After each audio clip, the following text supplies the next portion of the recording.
Então, Pai, eu te peço em nome de Jesus, guarda o teu filho, guarda a sua família, Senhor. É o que eu te peço e te agradeço em nome de Jesus Cristo. Amém. Aleluia. Glória seja dada ao Senhor nosso Deus. Eu quero desejar uma boa noite a todos que estão me ouvindo nessa hora, onde quer que você esteja. A minha oração é que Deus possa ministrar nas nossas vidas nesta noite. Se você tiver porventura uma Bíblia aí com você, pegue-a e abra no Evangelho de Mateus, no capítulo de número 14. Eu quero ler alguns versículos neste capítulo para que nós possamos meditar nesta noite, nesta palavra. Mateus, capítulo de número 14. Que a graça e a paz esteja sobre sua casa, sobre você, sobre cada um daqueles que estão me ouvindo, onde quer que estejam. Para nós é um grande privilégio poder nesta noite estar na casa de Deus, ministrando essa palavra para você que está nos ouvindo, seja agora, ao vivo conosco, ou seja depois, em algum outro momento. Eu creio que Deus tem algo para falar com você nessa noite. Nessa tarde, quando eu meditava nesse texto, Deus me fez enxergar algo que eu ainda não tinha percebido nesse texto. É interessante porque eu já preguei nesse texto inúmeras vezes, e hoje, pela primeira vez, eu vi uma coisa nesse texto que eu ainda não tinha percebido. Evangelho de Mateus, capítulo de número 14, versículo de número 22, diz assim a palavra do Eterno. Logo em seguida, ordenou Jesus que os seus discípulos entrassem no barco e fossem adiante para o outro lado, enquanto ele despedia a multidão. Despedida a multidão, ele subiu ao monte para orar à parte. Ao cair da tarde, ele estava ali sozinho. Entretanto, o barco já estava no meio do mar, açoitado pelas ondas, porque o vento era contrário. Na quarta vigília da noite, dirigiu-se Jesus a eles, andando por sobre o mar. Os discípulos, vendo-o caminhar por sobre o mar, assustaram-se, dizendo: é um fantasma, e gritaram de medo. Jesus, porém, imediatamente lhes disse: tende bom ânimo, sou eu, não temais. Respondeu-lhe Pedro: Senhor, se és tu, manda-me ir ter contigo sobre as águas. E ele disse: vem. E Pedro, descendo do barco, andou sobre as águas para ir ter com Jesus. Mas observando o vento forte, teve medo, e começando a afundar, clamou: Senhor, salva-me. Imediatamente Jesus estendeu a mão, tomou e lhe disse: homem de pequena fé, por que duvidastes? Entrando ambos no barco, o vento cessou. Então os que estavam no barco o adoraram, dizendo: és verdadeiramente o Filho de Deus. Eu quero nessa noite com você meditar um pouco nessa palavra, e eu irei me fixar em alguns pontos desse texto. Porque esse texto especificamente, ele tem inúmeras lições que a gente pode extrair dele. Se você estiver me ouvindo e tiver um mínimo de contato com a Bíblia, você já deve ter ouvido falar da história de Pedro que andou sobre as águas. Você já deve ter ouvido falar que um dia ele estava no mar da Galileia, que é na verdade um lago de água doce, de aproximadamente 13 quilômetros de largura por 19 de comprimento. É um lago pequeno. Não há uma distância tamanha para que eles pudessem ter tanto tempo perdido no meio deste mar ou deste lago, dado a tempestade. E mesmo assim, Pedro, que andou sobre as águas, ele me deixou algumas informações nesse texto, e eu quero compartilhar com você a partir do prisma desse camarada que viveu o impossível. Eu tenho certeza que você que está me vendo, e eu também, nunca viu ninguém andar sobre as águas. A última vez que eu ouvi um camarada tentar na África, um pastor que passou 40 dias jejuando e orando, ele passou 40 dias jejuando e orando para andar sobre as águas, e quando ele foi tentar andar pulando de um barco, ele afundou. Eu nunca conheci ninguém que conseguiu fazer isso. Literalmente, Pedro viveu o impossível, o inimaginável, o cientificamente impossível de acontecer. E o que eu acho interessante não é só o fato dele ter conseguido viver o impossível, é que durante a vivência dele do impossível, ele duvidou de Deus. E é justamente sobre isso que eu quero falar nessa noite, porque nós estamos vivendo um momento extremamente difícil para todo mundo. Eu passei os últimos dias visitando algumas ovelhas da nossa liderança, indo de casa em casa, visitando, vendo como é que estava a situação delas, e algumas das minhas ovelhas estão passando momentos dificílimos. Eu estive recentemente em Natal, estive recentemente aqui em Coroatá, visitei o pastor China em Teresina, falta eu ir aí em Murici, acredito que esse final de semana, se Deus permitir, eu estarei indo aí, e mesmo assim, eu pude ver em algumas casas que eu visitei, muitas pessoas com a sua fé duvidosa, que tem literalmente conhecimento de Deus, sabe quem é Deus, sabe o que Deus é capaz de fazer no meio da tempestade, no meio da dificuldade, e mesmo assim tem duvidado e deixado de crer que Deus é poderoso para guardar a minha vida e a sua vida. E a despeito de todas as dificuldades que muitas pessoas estão passando nesse momento, são umas centenas de pessoas que estão passando para a eternidade no Brasil por conta de todo o problema que nós estamos vivendo. Há centenas de famílias que estão sofrendo e chorando por seus entes queridos. Essa semana eu gravei um vídeo falando da minha decepção de como o Brasil tem tomado um rumo tão ruim, e que infelizmente muitas pessoas não estão percebendo o que está acontecendo na nossa nação, e a despeito da igreja em casa se levantar para orar e buscar de Deus o impossível, muitas pessoas em casa abandonaram a sua fé. Muitas pessoas que estão me assistindo agora estão buscando com seu último fôlego um pouco de Deus, porque diante de todas as circunstâncias a sua fé tem sido abalada. Eu quero compartilhar durante essa palavra algumas lições que eu tiro desse texto, olhando para um camarada que era humano como eu e você. Você sabe por que Pedro era o cara mais queridinho de Jesus? Era o camarada que mais Jesus tinha relacionamento. Você sabe por que o apóstolo Pedro era justamente o apóstolo dentre todos os apóstolos que mais se destacou? Você sabe por que ele se tornou o líder da igreja de Jerusalém, da igreja sede, do início do cristianismo? Porque o que tinha de mais belo em Pedro não era a sua espiritualidade, era a sua humanidade. Era o seu jeito bem humano de lidar com as coisas, era a sua forma bem dele de ser. Ele não fingia ser alguma coisa, ele era quem ele era.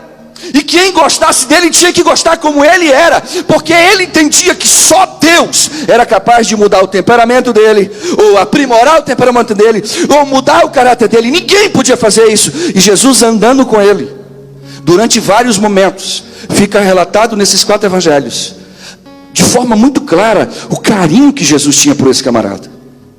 E por isso que Pedro conseguiu viver o impossível de Deus. Porque a despeito de muitos de nós, nos momentos das tempestades, nos momentos das dificuldades, aonde nós, em vez de buscarmos refúgio em Deus e confiar em Deus, nós fazemos exatamente o que os apóstolos fizeram. Enquanto 11 apóstolos ficaram no barco dizendo: eu não vou aí, eu não sei se é Jesus, eu não sei se isso é um fantasma, eu não acredito, eu não tenho fé, eu não consigo crer que alguém pode andar sobre as águas. Pedro, humano, cheio de defeitos, diz: eu vou lá, porque eu sei que é Ele, eu confio nele, e na minha vida eu sei que Ele está segurando ela. E é por isso que Pedro viveu o impossível de Deus. Mas eu quero nessa noite falar de algumas coisas que esse texto me revela. Para chegar aonde eu quero chegar, eu preciso traçar com você algumas lições que eu aprendo quando eu olho para esse texto. A primeira delas é que quando as dificuldades elas chegam até nós precisamos aprender a não confiar na nossa capacidade. Essa semana eu estive visitando o pastor Erlon. Ele é funcionário, ele é servidor público. Nós estávamos conversando uma verdade que muitas pessoas não estão percebendo. Enquanto milhares de pessoas estão aí confiando no que o governo está fazendo, confiando no auxílio que ele tem dado, confiando no seu salário porque é um servidor público, você não está entendendo que essa confiança vai chegar um momento que isso vai cessar. Você sabe por quê? Porque os cofres dessa nação são finitos. Esse país não tem um cofre infinito. Vai chegar um momento que vai faltar dinheiro. Vai chegar um momento que vai faltar coisas que para você e para mim são essenciais. E é nesse momento, e nós estamos cada vez mais caminhando para isso. Nós estamos cada vez mais nessa trajetória. E Deus está literalmente permitindo essa nação passar por um crivo, para que eu e você aprenda a, em vez de confiar em um governador, em um prefeito, em um deputado, ou seja quem for, confiar nele. Porque quando nós confiamos nele, nós conseguimos andar nas tempestades, nós conseguimos navegar diante delas, nós conseguimos olhar para as pandemias e para as lutas que acontecem. E acredite você, se você é uma pessoa que estuda Apocalipse, você deve saber que nós estamos vivenciando ele. E queira você aceitar isso ou não, isso é fato. O fato é que a Bíblia literalmente anunciou para nós o que aconteceria. Estamos vivendo o que Jesus disse. O que muita gente não sabe é fazer uma ligação entre o que está em Apocalipse e o que está entre Mateus. Porque quando você lê o Evangelho de Mateus, e que Jesus se senta com os seus apóstolos de frente para o templo, lá no Monte das Oliveiras, para falar como seriam os últimos dias, para falar como seriam os dias finais, ele fala de exatamente tudo que nós estamos passando. Olha, meu irmão, se já existia pelo menos 1,5 bilhão de pessoas no mundo que passam fome no seu maior estágio no mundo, hoje com essa pandemia, tem gente literalmente que está morrendo nos baldes.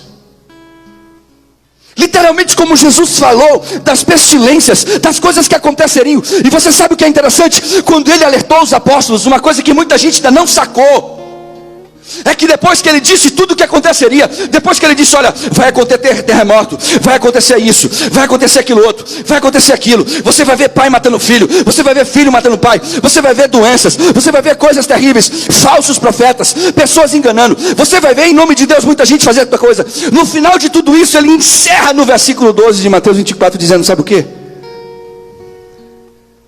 E por causa do pecado, o amor de quase todo mundo iria se esfriar.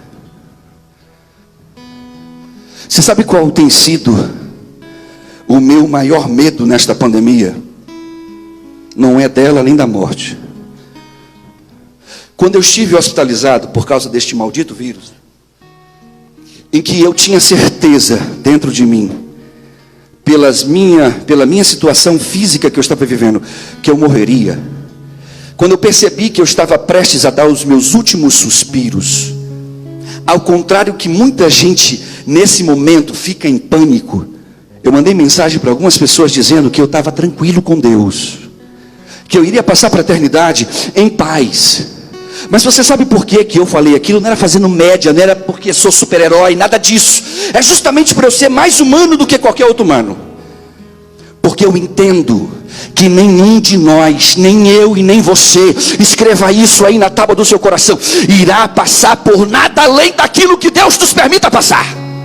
E se Deus me permitir passar pelo vale da sombra da morte, se Deus te levar pelo vale da sombra da morte, você tem que fazer como aquele salmista dizia, eu não temerei mal algum, porque tu estás comigo e o teu cajado me consola. É nele que a minha confiança e a sua confiança está. Era nele que a confiança de Pedro estava quando Pedro viveu o impossível. Mas o problema é que nós, em certos momentos da nossa vida, deixamos de confiar em Deus para confiar nas nossas capacidades. Nós confiamos nas nossas estratégias. Nós confiamos que podemos, que nós conseguimos, que sozinho vamos fazer isso. E eu quero lhe afirmar aqui, nenhum de nós vai conseguir passar por isso se não for com a ajuda dele. Eu agradeço a Deus, porque aí do outro lado, assim como também aqui na igreja, há pessoas que no meio de tudo isso, a despeito das dificuldades que nós estamos vivendo, dia após dia, ela vai no seu altar e apresenta diante de Deus a sua vida e diz, Deus, eu continuo confiando em Ti.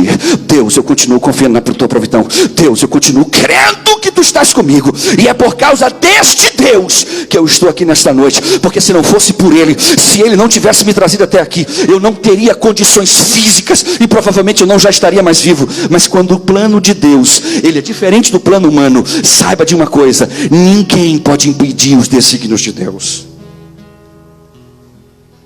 Nas tempestades, nós precisamos aprender que as tempestades às vezes são bem mais difíceis do que imaginamos. Sabe uma coisa que é interessante, querido? Quando toda essa situação começou no Brasil, a gente pensava assim: isso vai ser moleza. Eu fui uma das pessoas que disse de púlpito que esse vírus aí não era algo preocupante, que esse vírus não era algo que a gente precisava temer. E hoje, é por isso que eu olho para a situação em que Pedro viveu e fico impressionado com a atitude dele. Imagina só, Jesus estava o dia inteiro no deserto com mais de 5.000 pessoas. Diz a Bíblia que só de homem tinha 5.000, fora mulheres e crianças. Ele chega no final da tarde, os apóstolos dizem assim: Jesus, despede essa galera porque não tem comida para todo mundo. Jesus, vamos dar de comer para eles. Multiplica os pães, multiplica os peixes, alimenta todo mundo. E chega no final da tarde, vai todo mundo de barriga cheia para casa. E Jesus disse assim: olha, eu quero que vocês atravessem um lago. E tu vai ficar onde, Jesus? Eu vou ficar aqui que eu quero orar um pouco. O lago tem 13 quilômetros de largura. Um barco a pano, um barco a vela, demora no máximo de 15 a 20 minutos para atravessar aquele lago. Não demora para se atravessar o lago de Genezaré. Jesus diz, a palavra de Deus aqui em Mateus, que era final da tarde, quando despediu-se a multidão e Jesus foi orar e os apóstolos entraram no mar. Eles tinham que navegar apenas 13 quilômetros para atravessar esse mar. Só isso. A Bíblia fala que era a 4ª vigília da noite, era madrugada, 9 horas, em meio a uma tempestade. Foram 9 horas em que aqueles apóstolos lutaram com aquela tempestade, lutavam para sobreviver, já tinham clamado e pedido ajuda para tudo que se podia pedir, e inclusive para Deus. E sabe o que é curioso? Que esse texto revela é que eles estavam à beira da margem. Escute isso, que eu quero que você aprenda isso nessa noite. O texto fala em Mateus que quando Jesus entra no barco, imediatamente cessou toda aquela tempestade. Quando Jesus pisa no barco, a tempestade para. Jesus não deu uma ordem para a tempestade parar. Jesus simplesmente caminhou sobre a tempestade. E andando sobre a tempestade, ele deu uma ordem, literalmente: vamos subir todo mundo para o barco. Subiu ele e Pedro. E quando ele pisa dentro do barco, a tempestade passa. E o evangelista João, quando vai escrever no capítulo de número 6, lá pela altura do versículo 15, por aí, relatando esse texto, ele diz que quando Jesus entrou no barco, imediatamente eles alcançaram o outro lado. Você sabe o que eu aprendo com isso, filho? É que quando nós estamos no meio dessas tempestades, elas às vezes são tão tumultuosas, elas são tão complicadas, elas tiram tanto a nossa visão, elas impedem tanto a gente de enxergar, que a margem, aonde os apóstolos estavam, meu irmão, se eles pulassem no mar, e talvez se eles nadassem por uns 30, 40 metros, eles chegariam à margem. Porque o evangelista João, lá no capítulo 6, diz que quando Jesus entrou no barco, eles, o texto está assim: imediatamente chegaram à margem. Eles estavam perto, foram 9 horas lutando no meio da tempestade. Nós estamos há 2 meses em meio a uma grande tempestade, lutando e lutando muito. E eu quero lhe dizer que não importa se nós estamos à beira da margem de acabar isso ou não, a única coisa que eu e você precisamos manter é os nossos olhos fitos nele, é os nossos olhos fitos em Jesus, porque quando eu e você olhamos para ele, nós não iremos afundar. Diz a Bíblia Sagrada que quando as tempestades chegaram, Pedro, que estava já andando sobre as águas, ele tinha a oportunidade de viver o impossível de Deus, mas ele duvidou. Escute o que eu vou lhe dizer, porque o que eu vou dizer vai mexer com algumas pessoas. Eu disse ao pastor Erlon, quando eu estive essa semana na casa dele, que eu acho que eu estou com medo quando as igrejas reabrirem. Eu estou literalmente com medo, Wilson. Eu acho que nós vamos ter nessa nação mais do que o dobro de afastados na fé para voltar e ganharmos eles para Jesus. Eu nunca vi um tempo com tanta dificuldade para arrumar quem adore a Deus, Eu nunca vi um tempo com tanta dificuldade para arrumar quem cante para Deus, quem pregue sobre Deus, quem fale sobre o nome de Deus, quem visite em nome de Deus. Esse é o tempo que nós estamos vivendo, em que muitas pessoas, inclusive líderes, estão em pânico, estão com medo, estão com a sua alma dilacerada com medo de que esse vírus um dia alcance. Escreve isso aí, querido: nenhum de nós partirá se Deus não disser chegou a hora. E eu vou lhe garantir que se chegar a tua hora, pode ser que você passe para a eternidade nem com uma gripe, apenas fechando os olhos, porque quando Deus diz acabou, ninguém pode parar Ele. A grande verdade é que no meio das tempestades, muitas pessoas acreditam que Jesus abandonou elas. Muitas pessoas, literalmente, no meio das dificuldades, elas começam a fazer uma espécie de autoavaliação e começam a procurar Deus. Aqueles discípulos passaram 9 horas, meu irmão. Você tem ideia do que é 9 horas? Você é pescador experiente, você sabe lidar com o mar.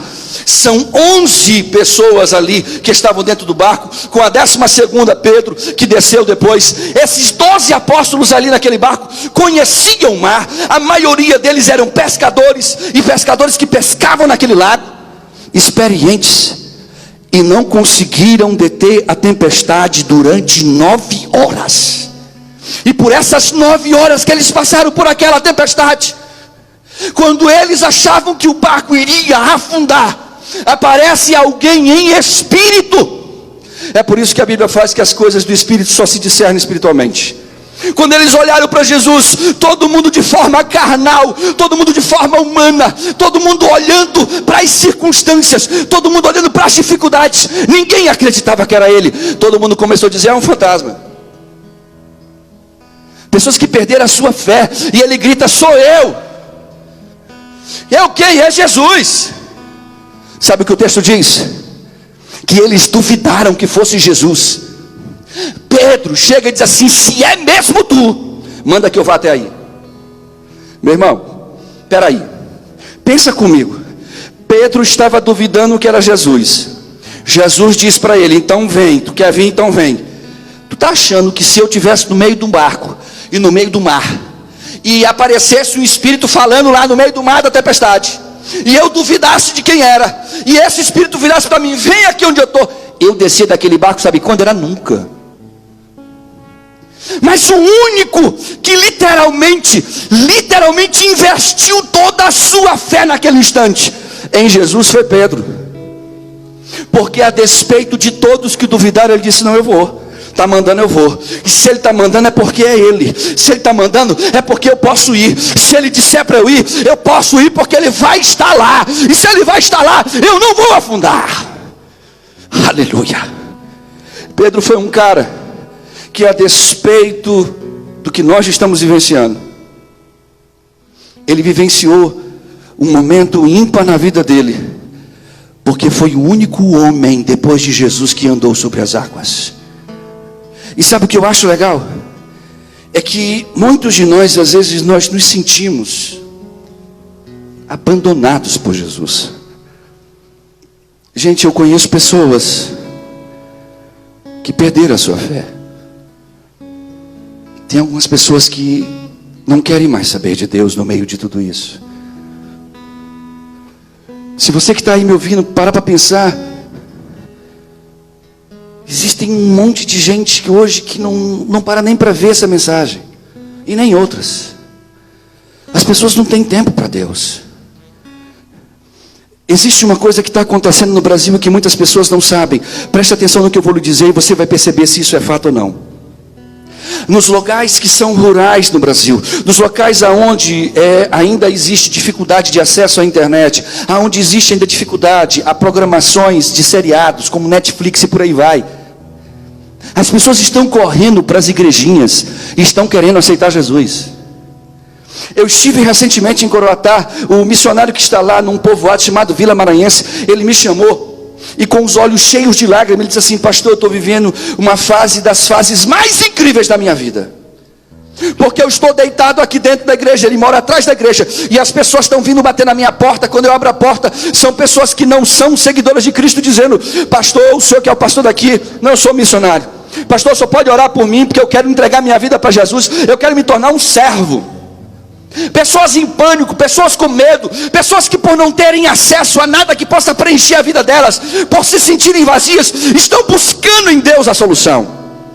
Mas a despeito de nos meios rurais, aonde as dificuldades de acesso e de programações é maior, nas grandes cidades, nos grandes centros, cada vez mais as pessoas estão trocando Cristo, trocando a igreja, trocando as coisas de Deus por seriados, por coisas que são programações até muitas vezes imundas.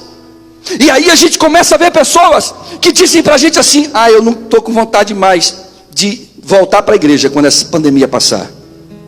Eu não tenho mais vontade de cantar, eu não tenho mais vontade de pregar, eu não tenho mais vontade de orar. E sabe por que isso está acontecendo? Porque o ser humano é como um vaso. Depende do que você enche esse vaso para você ter conexão com Deus. O que você tem enchido o vaso da tua vida? Como é que você tem preenchido o vazio da tua alma? Se esse vazio da tua alma está sendo preenchido por essas coisas que o mundo lhe oferece, você pode ter certeza que o mundo vai te agarrar, que o mundo vai te tragar, e você realmente não vai querer saber de Deus. Mas se você ainda tem esperança e está me ouvindo agora, eu quero lhe dizer que a despeito de você achar que Ele te abandonou, ou você mesmo ter abandonado Ele, Ele nunca te abandonou. E sabe o que eu acho lindo? É que quando Pedro desce para andar sobre as águas, o cara não viu as circunstâncias. Ele não viu o tamanho das ondas. Ele não viu que já estava ali 9 horas no meio daquela tempestade. Ele não percebeu que ele estava andando, era sobre o mar, não era sobre a pedra. Ele conseguiu fazer algo inacreditável, porque ele fitou os olhos em Jesus. No meio da tempestade, eu quero perguntar para você, no meio de tudo isso que nós estamos vivendo, aonde está o teu olhar? Sabe uma coisa que é curiosa? Jesus uma vez disse assim, que a lâmpada dos nossos olhos, a lâmpada do nosso corpo são os nossos olhos. Aquilo que você olha vai preencher a tua vida aí dentro. Como que você tem preenchido a tua vida? Eu acho que quando nós passarmos dessa pandemia, irmãos, e você que está me ouvindo, nós vamos ter tantas almas para tentar resgatar. Eu nunca vi tanta gente com medo da morte como eu tenho visto hoje. Gente que não entende o que está no livro de Salmos. Escute o que eu vou ler para você aqui. Eu estive na casa do pastor Fábio, a gente estava até meditando nesse texto. Salmo 139, no livro de Salmos, o versículo 16 diz algo que muita gente parou de se lembrar. Diz assim: os teus olhos viram meu corpo ainda informe, e no teu livro todas estas coisas foram escritas, as quais em continuação foram formadas, quando nem ainda uma delas havia. E quão preciosos me são, ó Deus, os teus pensamentos, e quão grandes são as somas deles. Escute o que eu vou lhe dizer. Antes que você e eu nascesse, Deus escreveu a história da nossa vida. Ele escreveu o que você faria e o que deixaria de fazer. Ele tinha escrito e tem nele, com ele, toda a sua história, tudo que você fará, tudo que você pensará. Então põe uma coisa na sua cabeça: a morte na vida de um servo de Deus nunca poderá ser algo terrível. É por isso que quando Deus, inspirado pelo seu próprio Espírito, fala que Ele se alegra na morte dos seus santos, é por isso que quando a Bíblia diz que Deus se alegra quando um dos servos dele morre, a gente olha para isso assim: que doidice. Quem é que vai se alegrar quando alguém morre? Quem é que vai se alegrar quando alguém passa para a eternidade? Mas Deus, quando eu e você passamos para a eternidade, Ele estará de braços abertos para receber. Sabe por quê? Porque nós somos aqui forasteiros. Ponha na sua cabeça, nós estamos de passagem. Esse não será o lugar onde nós encerraremos a nossa caminhada de eternidade. Há um lugar que aguarda eu e você, e é esse lugar que a minha alma e a tua alma devem desejar. E eu vou lhe dizer uma coisa, filho. Nas tempestades, a gente precisa erguer os olhos e olhar para Jesus. Antes que eu encerre, eu estou prestes a encerrar minha mensagem, Nós vivemos muitas vezes como aqueles homens que estavam na tempestade. Está tudo difícil, está tudo complicado, as coisas estão cada vez piores, nós estamos cada vez mais passando por dificuldades, nós estamos cada vez mais enfrentando problemas, está cada vez mais a coisa piorando, e só um cego para não perceber isso. E nós muitas vezes fazemos exatamente como aqueles apóstolos, ao contrário deles acreditarem em quem estava caminhando sobre as águas, eles literalmente duvidaram. Deixa eu lhe dizer uma coisa, você sabe por que Jesus estava caminhando sobre as águas? É porque quando eu e você olhamos para as tempestades e achamos que elas são maiores do que Deus, são maiores do que o Deus que eu e você servimos, este Deus que eu estou pregando e falando nessa noite, Ele caminha sobre as tempestades, Ele passa por cima das tempestades, Ele literalmente caminha em meio ao mar revolto. Enquanto nós achamos que tudo vai para pique, vai afundar, Ele está caminhando no meio da tempestade, dizendo: pode vir até onde eu estou, pode caminhar sobre as águas, pode andar também pela fé, porque aqueles que acreditam em mim não afundarão. Pedro desce do barco, e tem muita gente que está com medo de descer do barco. Tem um monte de gente com medo de sair de casa. Tem um monte de gente que tem medo. Ai, pastor, não vem me... Eu mandei uma mensagem essa semana para algumas ovelhas: posso lhe visitar? Não, pastor, ainda não. O senhor já passou sua fase aí de transmissão? Eu disse: filha, já tem 40 dias. Não, pastor, mas ainda não. Eu estou com medo. Mandei mensagem para outra pessoa: posso fazer uma visita para você? Porque eu queria ver como é que estão as coisas aí. Pastor, é melhor não, deixa passar essa fase, deixa o governador liberar. Pessoas que estão literalmente com medo de descer do barco, estão com medo, estão confiando nas suas casas, estão confiando nos seus recintos, achando que esse vírus, ele não consegue chegar na casa de ninguém. Acorda, querido, não existem barreiras para esse mal.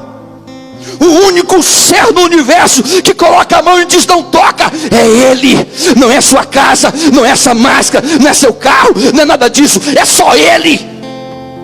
Pastor, o senhor está querendo dizer o quê? Que a gente tem que largar a mão de tudo isso, que a gente tem que abrir mão de tudo isso? Não, filho, eu não estou te dizendo isso.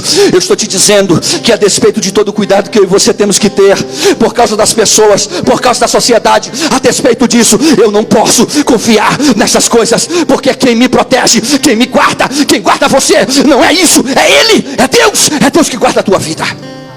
E se você entende isso, você entende o que Pedro decidiu fazer. E como é difícil ser Pedro nesse momento, porque muitas vezes as pessoas não querem descer do barco, elas não querem deixar o que estão já acostumadas a fazer, que é viver nos seus mundinhos dentro das suas casas. Escute aqui, filho, você que é um servo e uma serva, esse recado é para você. Se prepare. Você que é eleito. Tem algumas pessoas que estão me ouvindo agora que elas são eleitas. Tem algumas pessoas, como diz Paulo aos Romanos, que são vasos de honra e vasos para honra. A estes eu estou me referindo agora. Se prepare, você que é vaso para honra, você que é selado, você que foi escolhido, você que foi separado, porque quando esta pandemia passar, nós temos uma grande semeadura a colher. Milhões de vidas nós vamos precisar ganhá-las. E sabe por quê? Porque muitas delas vão abandonar os seus talentos, vão abandonar suas posições espirituais, vão abandonar a sua fé, e literalmente, em vez de andarem sobre as águas, caminharão afundando nelas. E sabe o que é interessante? É que quando Pedro decide andar sobre as águas, ele, humano como ele é, a Bíblia diz que ele tira os olhos de Jesus e ele começa a olhar para o que estava ao redor dele. Esse é o nosso problema. Nós olhamos para o ser humano, meu irmão. Nós olhamos para as circunstâncias, nós olhamos para as nossas dificuldades, nós olhamos literalmente para as coisas que estamos vivenciando. Nós não percebemos que no meio desse caos todo, tudo está sob o controle do Eterno. Tem uma meia dúzia de líderes aí que fala que é tolice essa frase que eu vou falar agora. Escreve isso aí. Deus literalmente está cobrando a conta. Você pode achar isso ruim, você pode achar essa frase ruim, você pode achar que Deus não faz isso, mas Deus, ele é muito justo. O Brasil inteiro brincou com a cara de Deus. Você está achando que isso ia passar despercebido, meu irmão? Você está achando? É por isso que uma vez, quando o movimento LGBT nesse país movimentou um monte de pessoas na carreata e mostrou um Jesus gay sendo crucificado e apanhando, eu fiquei revoltadíssimo com isso. Acho que se eu tivesse lá, eu teria saído de mim, porque estariam atingindo a minha fé. Quando eu fui orar, sabe o que Deus literalmente falou? Quem sou eu para querer defender Deus? Quem és tu para querer defender o eterno? Acaso ele não pode se defender? Oh, meu irmão, é como se Deus dissesse: filhinho, fica quieto, fica na tua, porque eles estão ofendendo, não é você, eles estão ofendendo é a minha. Deus é justo, querido. Deus, ele é tremendamente justo. O seu amor é grandioso, mas a sua justiça, ela é severa. E hoje nós estamos vivenciando a pior fase da história dessa nação. E nós estamos vivenciando ela porque a nação fez por merecer isso. E sabe o que eu e você podemos fazer? Não é fugir de Deus, não é fugir dos talentos de Deus, não é fugir das coisas de Deus. É literalmente caminhar no meio dessa tempestade com Jesus e dizer: eu acredito nele, eu acredito nele, eu continuo confiando nele. Sabe o que Pedro fez? Pedro desce no meio da tempestade, em meio a todas as circunstâncias que ele estava vivendo. Ele esquece das ondas por um momento, começa a caminhar sobre as águas. Mas quando ele viu o tamanho da tempestade e das ondas, ele tirou os olhos de Jesus e começou a olhar para a tempestade. Tem muita gente tirando os olhos de Jesus, tem muita gente tirando os olhos dele para olhar para essa tempestade. Escute, sabe o que eu quero encerrar minha palavra dizendo nessa noite? É que, a despeito da justiça divina, o amor de Deus é incomparável, aleluia. A grandeza do seu amor não tem dimensão. Eu não consigo mensurar o amor de Deus. Eu não tenho como colocar ele em algum lugar. Não cabe nada nesse mundo. Diz a Bíblia Sagrada que Pedro, ao olhar para as circunstâncias e para o tamanho das ondas, ele começou a afundar. Talvez se fosse um eu ou um você da vida que disse: pode confiar em mim, e o camarada começa a confiar, mas desconfia, você deixaria para lá. Mas literalmente, aquele que estava duvidando agora, andando sobre as águas, aquele que ora atrás estava firme na fé, mas que por causa das circunstâncias a sua fé foi abalada, quando ele começou a afundar, ao contrário do que a gente imagina, Jesus, a Bíblia diz que pegou-lhe pela mão. Eu não sei o que você tem passado, nem como anda a sua fé, mas eu vim lhe dizer: Jesus continua com as mãos estendidas para estender sobre você e lhe pegar por elas. Depende de você querer, depende de você aceitar, depende de você parar de olhar para essas coisas que estão acontecendo e começar a voltar a olhar para ele. Porque quando Pedro pega na mão de Jesus, ele volta a andar sobre as águas, ele entra dentro do barco. E diz a Bíblia que quando Jesus pisou dentro do barco, escuta isso aqui, querido, quando ele pisou no barco, os três evangelistas, tanto Mateus como Marcos e João, eles dizem: sabe o que? A tempestade imediatamente cessou. Sabe o que eu aprendo com isso, filho? Sabe o que eu aprendo com isso, filha? É que quando ele se levantar do seu trono e disser: para, acaba com isso agora, cessa. Não tem vírus, não tem cientista que cria essa doidice, não tem demônio, não tem inferno que pode continuar de pé. Ei, Deus continua no controle da minha e da tua vida. Eu quero convidar você que está aí do outro lado nesta hora, para voltar a manter a sua fé nele. Existe um hino muito antigo, presumo que a maioria dos que estão aqui nem devem conhecê-lo. O hino tem mais ou menos 50 anos de idade. Ele é conhecido como um hino que fala: segura na mão de Deus. Esse é um hino lindo, que mostra a importância de que em meio às tormentas e às tempestades da nossa vida, em meio às dificuldades que nós passarmos, segura na mão de Deus, segura na mão de Deus. Literalmente, o pastor Antônio, quando inspirado, Antônio Rodrigues, quando ele estava inspirado a falar sobre esse hino, ele extrai esse hino desse texto, porque literalmente ele entendeu que se nós segurarmos na mão de Deus, nós não afundaremos. Se eu e você segurarmos na mão de Deus, a nossa fé não afundará, ela não cessará. E eu quero nessa noite convidar você para segurar nessas mãos e voltar a olhar para Cristo, voltar a olhar para Jesus. Olhe para tudo que Deus tem feito na sua vida, para a maneira como Ele tem cuidado de ti, para tudo que Ele fez até o dia que você entregou a vida para Ele. Não vale a pena voltar para esse mundo, não vale a pena se descer ou se dobrar as coisas desse mundo. Há algo melhor de Deus para a tua vida. E nessa noite eu quero convidar você que está aí do outro lado a segurar nas mãos de Deus. Se você puder por um minuto, independente de quem esteja contigo na tua casa, feche os seus olhos e ore comigo agora. Senhor, eu não conheço essa pessoa, eu não conheço nenhuma delas, Pai. Eu não sei quem são as pessoas que estão me vendo ou me ouvindo. Eu não sei qual delas tiveram a sua fé tão afetada que abandonaram a fé. Eu não sei quantas delas, Deus, desistiram dos seus talentos. Eu não sei quantas delas, Deus, perderam o ânimo e se afundaram neste mundo. Deus, eu não sei, mas Tu sabes. Eu quero te pedir, estende a Tua mão sobre elas e a pega com as Tuas mãos. Deus, onde quer que essa pessoa está, faz ela sentir as Tuas mãos tocando na alma dela. Faz elas sentirem que na alma delas há um Deus que ainda segura nas mãos das almas delas, porque há um Deus que ainda as ama, há um Deus que ainda as quer, há um Deus que ainda tem projeto, há um Deus que escreveu no livro dessa vida a história maravilhosa de vidas que farão grandes coisas para Deus. Deus, toma essas vidas nas Tuas mãos.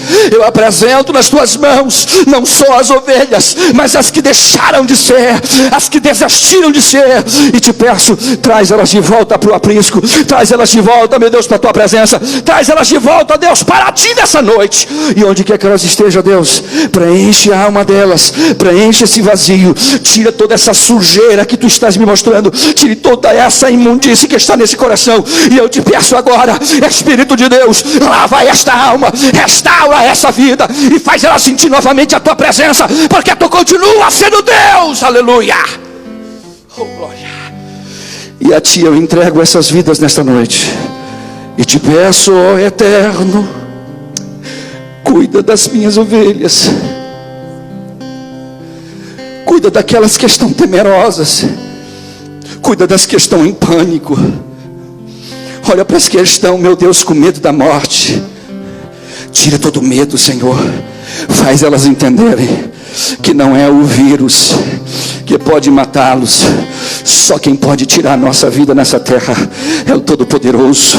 Ele é o autor da nossa vida, Ele também é o consumador dela. Só Ele pode fazer isso, só Ele pode fazer isso.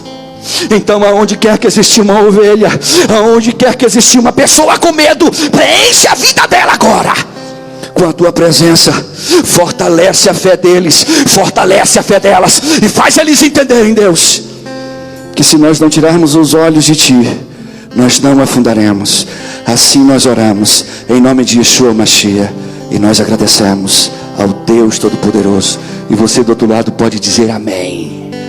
E agora você que está me ouvindo, vamos adorar a Ele. Você e eu temos motivo para agradecê-lo. Você e eu temos motivo para dizer a Ele obrigado. Eu tenho motivo para chegar aqui nessa casa e dizer: Deus, eu vim aqui para Te adorar, eu vim aqui para Te bendizer, porque eu poderia não estar aqui agora, mas Deus quis que eu estivesse. Então a Ele seja a honra e a glória. Vamos adorar. Vamos adorar com todos aqui. Me chama sobre as águas, onde os meus pés podem falhar, e ali te encontro no mistério, em meio ao mar. Confiarei. Oh, aleluia! E ao Teu nome clamarei,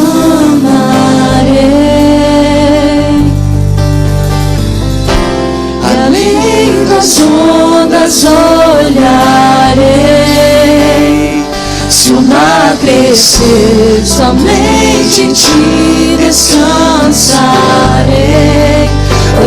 Diga para Ele nessa noite, onde quer que você esteja, diga que você é dele. e que Ele é Deus. Diga nessa noite para Ele aí onde você está.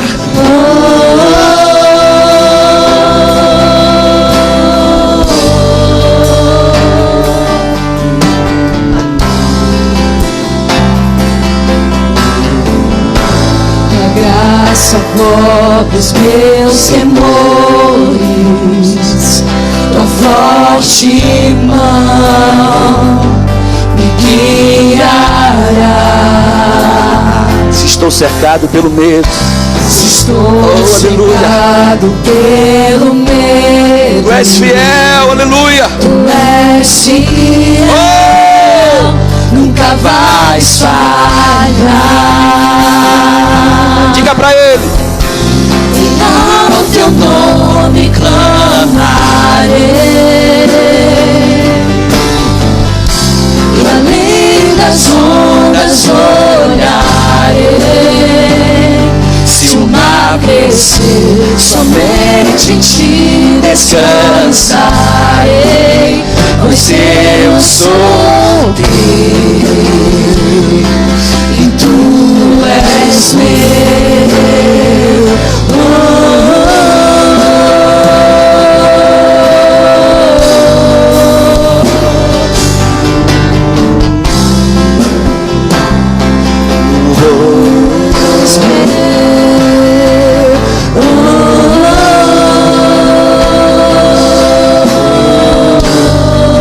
Diga para Ele isso. Peça para Ele te guiar nessa hora.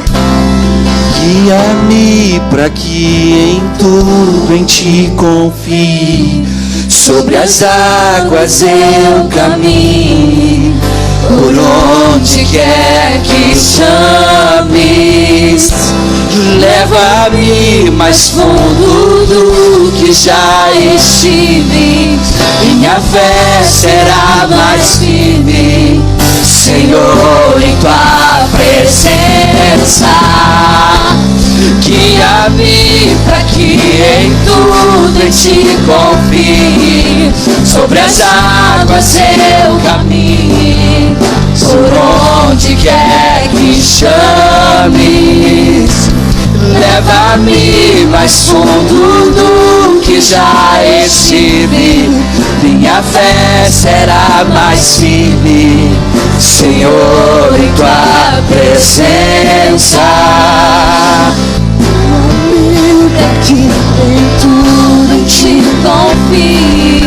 Sobre as águas eu caminho, por onde quer que chames.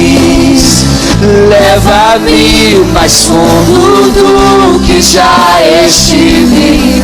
Minha fé será mais firme, Senhor, em tua presença. Ao teu lado me rodarei, e além das ondas olharei. Se o mar crescer, somente em ti descansarei, pois eu sou teu e tu és meu. No livro de Isaías, no capítulo 59, no versículo de número 1, diz algo que eu quero que você grave aí no seu coração. Eis que a mão do Senhor não está encolhida, para que não possa salvar, nem agravar do seu ouvido, para que não possa ouvir. Segura nessa mão. Aonde quer que você esteja, segure nessa mão. Onde qualquer circunstância que você esteja vivendo, segura nessa mão. Confia nele. Enquanto você confiar nele, nenhum mal te tocará se ele não permitir.